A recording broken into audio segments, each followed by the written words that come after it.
San Diego State and Florida Atlantic pair up on the other side.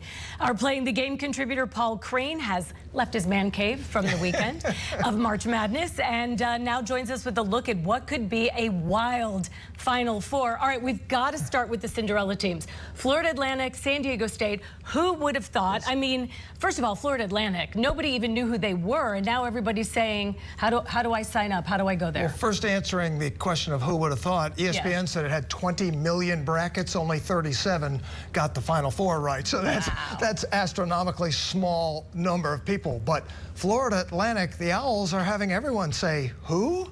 Goodness gracious, right? The 9 seed, they had never even won a game in the NCAA tournament before, and now here they find themselves in the Final Four. It's absolutely remarkable what this team has done. But hey, Holly, they won 35 games during the season, so winning must mean something. That's the most of anyone in the tournament. They've earned this. They've earned it. All right, let's talk about San Diego State, because they have a long storied tradition of losing, right? They haven't been in this realm for 9 years. Please. So they must be celebrating at home. If you I don't know if you remember, but some people may remember that Steve Fisher, who coached at Michigan and coached the Fab Five at Michigan, left Michigan and went to San Diego State. And they got better, but obviously not this good. Their coach now is a coach, Brian Dutcher, who was with Steve Fisher at Michigan, with Steve Fisher then at San Diego State, an assistant coach for 28 years. He finally got his shot as a head coach at the age of 57. Wow. And here they are in the Final Four. It's the first time they've ever gotten past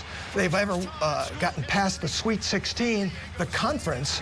But goodness gracious, both Brian Dutcher and San Diego State, you talk about earning their way here, they've done it too, which means either Florida Atlantic from Boca Raton, now being called the Beach Boys, and San Diego State, one of those teams will play for the national championship next Monday night. And that is amazing. All right, so let's talk about the other side of the bracket. UConn Huskies, they're the ones that haven't been there in 9 years. We've seen them come before. People know UConn in basketball, but it's been a long time. Are they hungry? And if Bill Murray doesn't show up, will they still win? His son, Luke, is an assistant coach on the Huskies, and they've been here before. They've won 4 national championships, so maybe Bill Murray will bring his Ghostbusters and try to get the ghosts of the past to come on back, because they last won a national championship in 2014 under Jim Calhoun. They've been to 6 Final Fours, won 4 titles, but all under Calhoun. Dan Hurley, in his 5th year as the head coach, he's never won a tournament game until this year, and here they are in the Final Four. And again, Bill Murray's son, Luke, is there,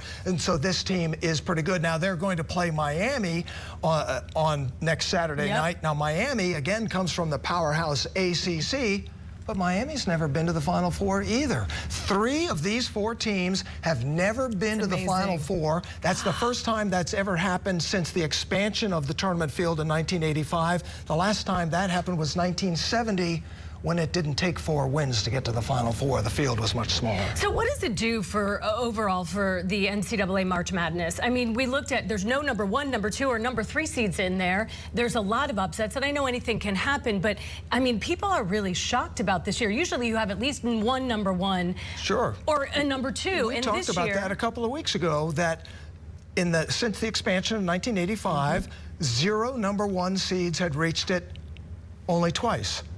All 4 number 1s had happened only once. So usually there are some upsets. All the number 1s don't get there. But in terms of 0 number 1s, we've seen that before. But you know what we've never seen before? 0 number 1s even getting to the Sweet 16, which nobody made it this year. It's unbelievable. Or they get past the Sweet 16. They didn't reach the Elite 8 this year. So it's been unpredictable from the get-go, which again is the joy of this tournament, the magic of this tournament. You can go against anyone and win if the ball goes in. So now we'll get to see, will that Florida Atlantic Cinderella slipper be able to get them to the national championship game, or will San Diego State get there?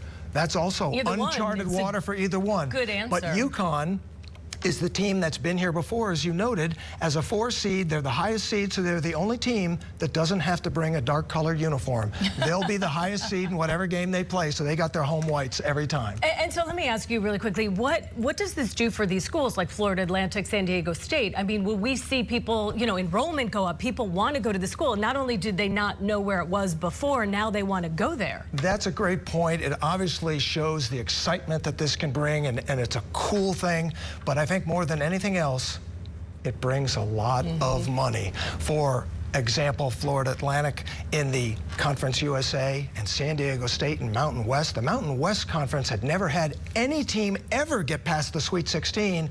This is going to bring some real cash money that could have a strong impact, not just on the schools that have made it, but their conferences, which maybe will strengthen the way competition is all spread out in college basketball. It'll certainly help the conferences, but in the moment, it's going to help these teams and kids and their fans have a moment of a lifetime. They're already in it, and for at least 2 of them, it's not done yet, that'll win on Saturday night. But it's a great special feeling. And again, the joy, not just of this tournament, but the magic of sports and the unpredictable theater it can bring. Amazing. Well, everybody will be watching, and I think this is going to change March Madness forever.